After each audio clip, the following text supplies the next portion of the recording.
Hey buddies, welcome to the story Behad. तो guys, story के last part में देखा था कि शिव, कृष्णा और श्री दोनों गेम खेल रहे। तो मौसम अचानक से ख़राब होने की वजह से वो वहीं पे टेंट लगा के दोनों उसमें बैठे होते हैं। और जो श्री होती है, उसको थोड़ा थोड़ा फीवर आ रहा होता है। उसको अंदर से चीज़ फील हो रही होती है कि उसको फीवर आ रहा है, लेकिन उसे लगता है कि थोड़ी देर में मिट जाएगा। शायद ऐसे ही हो रहा होगा। उसका हल्का हल्का सर दुख रहा होता है और कृष्णा और श्री दोनों वहाँ बैठे होते हैं। श्री के बाल गीले होते हैं, शायद इसलिए उसे ठंड लग रही थी। मौसम बहुत ख़राब होता है और अचानक से बिजली कड़कने की वजह से वो थोड़ा एक दूसरे क्लोज बैठ जाते हैं। और अब श्री कृष्णा के शोल्डर को पकड़ के बैठी थी और उसके वहीं पे सर पे लेटी होती है। अपनी आंखें बंद कर रखी होती है उसने, क्योंकि उसे पता नहीं क्यों बस ऐसे रहना अच्छा लग रहा था। उसे दूर जाने का मन नहीं कर रहा था, तो चाह कर भी दूर नहीं हो पा रही थी। वो बस दोनों ऐसे ही बैठे थे और थोड़ी देर बाद में बिजली कड़कना और भी तेज हो जाती है। हवाएं तेज चलती हैं और बारिश स्टार्ट हो जाती है। बाहर बारिश हो रही होती है, मौसम बहुत ख़राब हो रहा होता है और बारिश धीरे नहीं हो रही होती है, बहुत तेज़ हो रही होती है। तो मौसम बहुत ख़राब हो रहा होता है। ये दोनों टेंट के अंदर बैठे होते हैं और श्री की हालत भी उसी के साथ में ख़राब हो रही होती है। धीरे धीरे श्री को ज़्यादा फीवर आने लगता है। श्री जो कृष्णा के शोल्डर को पकड़ के बैठी थी, अब उसके हाथ हल्के हल्के धूजने लगे थे। उसे ठंड ज़्यादा लगने लगी थी। उसके होंठ कँप आ रहे थे। वो बुरी तरह के ठंडे हो रखे थे। उसके हाथ पांव थोड़े बहुत गर्म हो रहे जा रहे थे। उसे फीवर हो रहा था। उसे पता नहीं लग रहा था, लेकिन उसे हो रहा था। उसका हेड बहुत पेन कर रहा था। वो धीरे धीरे बस फीवर में हुए जा रहे थे। फीवर होता जा रहा था, मतलब उसकी हालत थोड़ी देर में ख़राब हो गई थी। और कृष्णा को पहले ये चीज़ फील नहीं होती है, लेकिन जब वो फील करती है कि वो काँप रही है, बहुत ज़्यादा काँप रही है, तब वो श्री की तरफ देखती है और वो देखती है कि श्री ठंड में काँप रही है। उसकी आंखें नहीं खुल रही, उसकी आंखें बंद है। वो आंखें बंद करके अपने शोल्डर पर लेटी हुई थी और अब कृष्णा उसके बैक पे रब करती है उसे हीट बर्न करने के लिए, लेकिन श्री को इससे कोई फ़र्क नहीं पड़ रहा होता है। तो कृष्णा श्री को अपनी बाहों में लेती है, उसे अच्छे से ग्रैब करती है, उसे अपने शोल्डर पर अच्छे से सुलाती है और उसके हाथ पाँव को रब करने लगती है, जिससे कि उसे थोड़ा बहुत वार्म फील हो। लेकिन श्री अभी भी वहीं पर ऐसे लेटी होती है। कृष्णा को समझ नहीं आ रहा होता है कि वो करे क्या। तो अपना बैग निकालती है। बैग में उसकी जैकेट होती है, उसके अंदर उसके पास सिर्फ एक जैकेट होती है, वो निकाल लेती है और वो श्री को उड़ा देती है। सोचते कि शायद इसको श्री थोड़ा आराम मिले, लेकिन श्री को नहीं मिल रहा होता है। तो कृष्णा पहले श्री को वहाँ लेटाती है, फिर सोचते मैं करूँ क्या। वहाँ बैठे बैठे वो सोचती रहती है कि इस मौसम में बाहर जाऊँगी इसकी तबीयत ज़्यादा ख़राब हो जाएगी। बाहर जा नहीं सकती थी और श्री की हालत ख़राब हो जा रही थी और कृष्णा को ये बिल्कुल भी अच्छा नहीं लग रहा था। वो श्री को ऐसे नहीं देख पा रही थी। उसे मतलब अंदर से पेन आ रहा था उसके कि क्यों क्यों बीमार हो गई है। सबसे पहले उसके हेड को देखते तो उसे फील होता है कि अभी भी गीला है, तो सबसे पहले उसके हेड को ड्राई करती है। उसके पास एक हैंकी होती है, कैसे ऐसे ऐसे करके ड्राई करती है। उसके बालों को थोड़ा दूर करती है, उनको बांध देती है ताकि उसके बाल जल्दी सूख जाए। एक साइड में कर देती है। कृष्णा को जो आ रहा था वो सब कुछ कर रही थी, उसे कुछ समझ नहीं आ रहा था वो क्या करे। तब उसे याद आता है कि उसके बैग में एक मेडिकेट भी है, जो उसके अंदर दवाइयाँ भी रखी थी अगर कोई चोट लग जाए तो, और उसके पास में फीवर की और हेड पेन की भी गोलियाँ थी। तो वो निकालती है, जो नॉर्मली हम लोग यूज़ करते हैं घर में, कई बार हमारी होती भी है, बस वो टैबलेट्स होती है, वो निकालती है और कैसे जैसे उसके मुंह में डालती है। श्री को गोलियाँ देती है अच्छी खासी तरीके से, उसे सुलाती है कि शायद इसको आराम आ जाए। वो थोड़ी देर वेट करती है, लेकिन आराम नहीं आता है। तो वो सोचती है कि शायद टैबलेट असर इसलिए नहीं करेगी, उसने कुछ खाया भी नहीं है। तो जो बैग लेके आए होते हैं जिसके अंदर टीचर ने कुछ ना कुछ डाला होता है, उसके अंदर फ्रूट्स होते हैं, तो फ्रूट निकालती है, उसे थोड़ा बहुत होश में लेके आने की कोशिश करती है कि श्री को थोड़ा बहुत होश आए। श्री अपनी आंखें खोलती है, उसकी आंखें बिल्कुल हल्की हल्की खुली हुई होती हैं। वो कृष्णा की तरफ देखती है तो श्री बोलती है क्या हो गया है। तो कृष्णा बोलते कुछ भी नहीं, बस तुम ये काम करो, फ्रूट्स खा लो, थोड़ा अच्छा लगेगा। तो बोलते नहीं, मुझे नहीं खाना। श्री बहुत हिम्मत करके वर्ड्स बोल रही होती है, क्योंकि उसकी तबीयत बहुत ज़्यादा खराब हो चुकी थी। लेकिन कृष्णा से देखा नहीं जाता, बोलते प्लीज़। कृष्णा किसी को प्लीज़ बोल रही थी।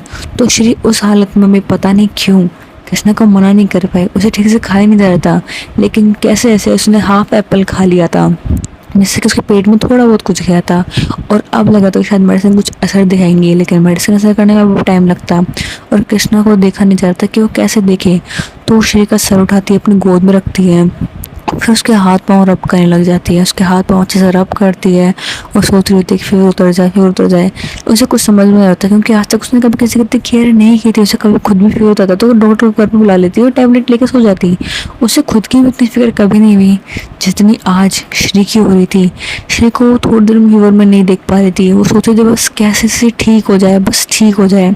उस टेंट में इतनी ही जगह थी कि एक इंसान लेट सके, तो वो श्री को लेटा देती है। लेकिन ज़मीन में थोड़ी ठंडी होती है तो थोड़ी देर के लिए सोचती है कि मैं इसका क्या करूं, इसे नीचे से ठंड लग रही होगी। तो वो अब श्री को गोद में उठाती है और खुद लेट जाती है और खुद के ऊपर से लेटाती है ताकि उसे हीट फील हो। वो उसे लेटा के बैठ जाती है, वो अपने ऊपर पूरा उसको ले लेती है बिल्कुल ठीक तरीके से, ताकि उसे कहीं से भी बस ठंड ना लगे। कैसे उसको ठंड कम हो जाए, उसको फीवर कम हो जाए। उसे हीट करने के लिए सब कुछ कर रही थी जो वो कर सकती थी। थोड़ी देर बाद में मौसम थोड़ा शांत होता है और कृष्णा वो वेट कर रही होती कि मौसम शांत हो तब बाहर जाऊं। लेकिन अभी भी यकीन नहीं था कि थोड़ी देर बाहर जाएंगे तो हो सकता है वापस बारिश हो जाए। तो क्या थोड़ी देर बाद रुकती है और देखती कि श्री की हालत थोड़ी थोड़ी ठीक हो रही है। हाँ, अभी वो पूरी तरह से ठीक नहीं हुई थी, वो अंदर सो रही थी। तो कृष्णा उसे लेटाती है और बाहर आती है। मौसम देख रही है कि मौसम ठीक हो रहा है, लेकिन इतना ठीक नहीं था। हवाएं अभी भी तेज चल रही थी, बहुत तेज नहीं थी बट तेज थी। तो कृष्णा आसपास जाती है, कुछ देखती है या कुछ मिल जाए, कोई हेल्प मिल जाए, कम से कम कोई चीज़ मिलेगी जिससे कारण मैं इनको कुछ कर पाऊंगी। और जो टीचर्स होते हैं जो हॉस्टल में होते हैं वो सब सोच रहे होते हैं कि कृष्णा और श्री नहीं आए हैं, कहीं मौसम में वस्तु नहीं, कहीं कहीं कोई प्रॉब्लम तो नहीं हो गई, वो सब कुछ सोच रहे होते हैं। लेकिन अभी वो लोग भी बाहर आके हेल्प नहीं कर सकते थे क्योंकि मौसम बहुत खराब था। इसका कोई यकीन भी नहीं था कि कब कितना बिगड़ जाए। तो कृष्णा बाहर जाती है, आसपास देखती है तो उसे दूर से ना एक थोड़ी सी धुआं दिखती है। तो क्या सोचती है कि शायद यहाँ पे हेल्प मिल जाए क्योंकि यहाँ रहना तो पॉसिबल नहीं हो पाएगा, इनकी तबीयत भी खराब है, लगता नहीं है थोड़ी जल्दी ठीक हो पाएंगी। तो वो सब कुछ सोचती है, अपने दिमाग में सोचती है कि कितनी दूर होगा ये। तो थोड़ी दूर जाती है, उसे दिख जाता है वहाँ से गया, तो देखते हैं कि हाँ दूर तो है लेकिन इतना भी नहीं है, चले जाएंगे। तो वो जाती है टेंट के पास, वापस टेंट के पास भाग के जाती है। श्री की हालत चेक करती है, श्री अभी सो रही होती है। उसकी हालत पहले से थोड़ी बेटर हो गई थी, पूरी तरह से बेटर नहीं हुई, थोड़ी सी बेटर हो गई थी। तो वो श्री को गोद में उठाती है और बाहर आती है, अपना बैग वैग उठाती है, उस टेंट को वहीं पटक देती है। उसे काम नहीं था, वो सोचती है कि अगर काम आएगा तो यही ठीक है, वरना फिर देखते हैं क्या होता है, वहाँ पे कोई है भी कि नहीं, कोई हेल्प करेगा कि नहीं करेगा, पर एक बार कोशिश तो करनी चाहिए। ऐसा सोच के वो श्री को अपने गोद में उठा लेती है और श्री सो रही होती है। कृष्णा उसे अच्छे से उठा के लेके जा रही होती है। रास्ता थोड़ी दूर का होता है। जब कृष्णा उसे लेके जा रही होती है तो उसकी नज़र श्री पे जाती है। श्री सोते वक्त एकदम बस बहुत ही प्यारी सी बच्ची लग रही थी, लेकिन कृष्णा को अभी श्री की फिक्र हो रही थी कि ये ठीक तो हो जाएगी ना, कहीं कुछ ज़्यादा प्रॉब्लम तो नहीं हो जाएगी, कहीं ना ज़्यादा फीवर तो नहीं हो जाएगा। उसके दिल में बहुत सारे ख्याल आ रहे थे और उसे थोड़ा सा ही सही पर डर लग रहा था, फिक्र हो रही थी कि ये ठीक तो हो जाएंगी।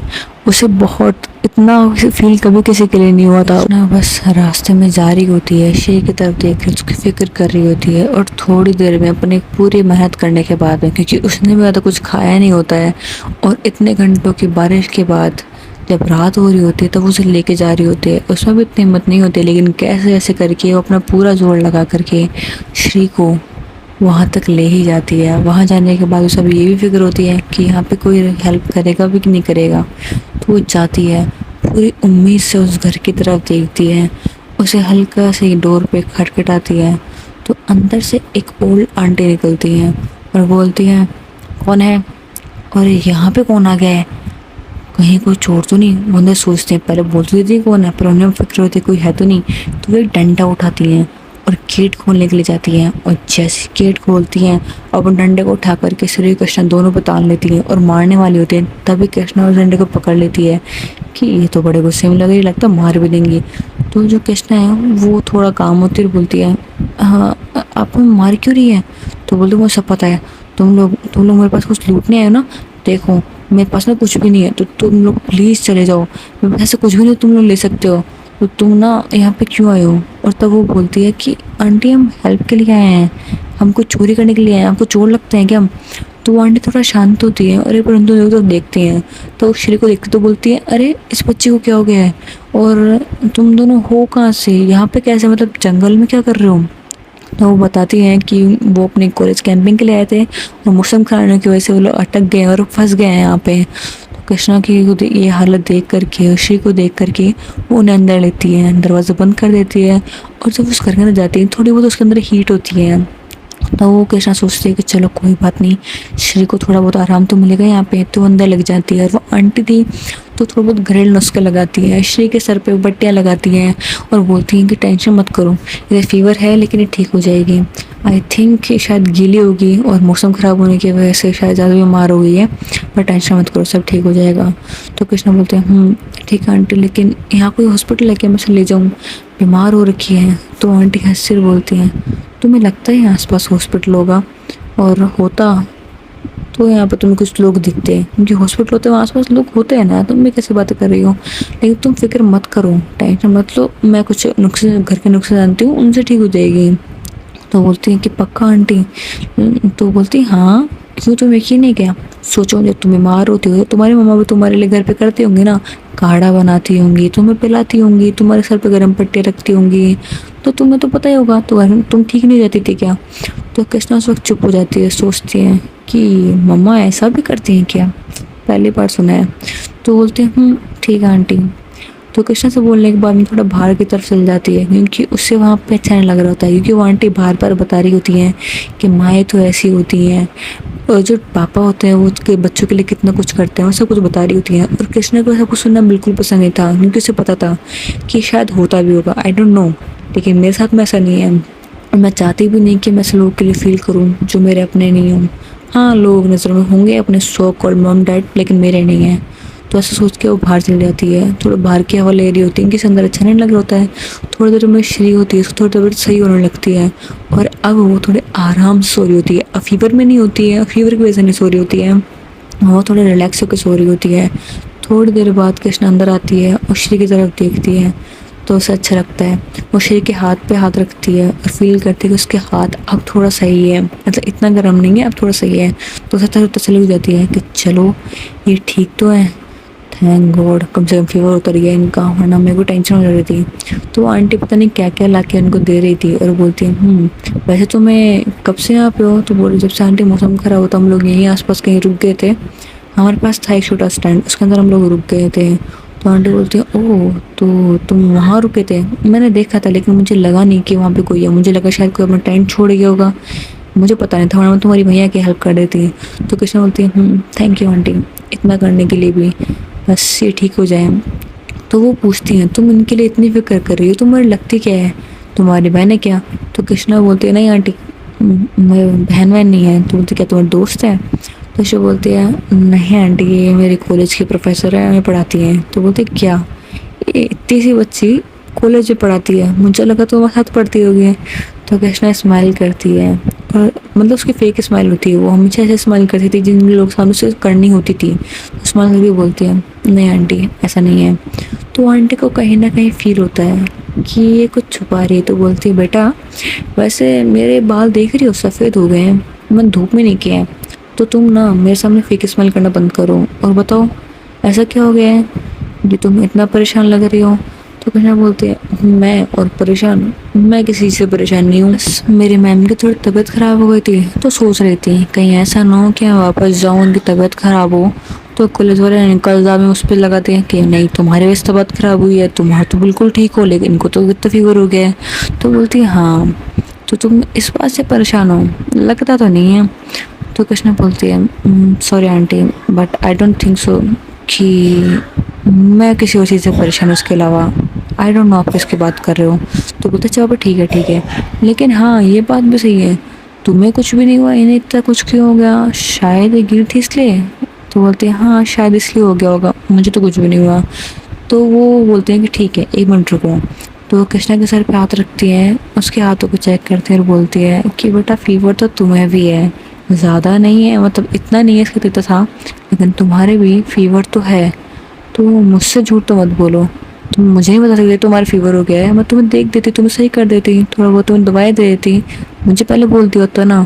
कृष्णा को भी थोड़ा बहुत फीवर आ चुका था, क्योंकि वो श्री को पकड़ के बैठी थी, वो भी जिस ठंड में लेटी हुई थी, उसे भी थोड़ा बहुत फीवर आ चुका था। वो श्री को ठीक करने के चक्कर में खुद का ख्याल रखना भूल गई थी, और वैसे भी कृष्णा कभी खुद का ख्याल रखती नहीं थी तो ज़्यादा, बस वो बस श्री को ठीक दिखना चाहती थी, इसलिए खुद जितना मन पड़ रहा था उसे वो सब कुछ कर रही थी।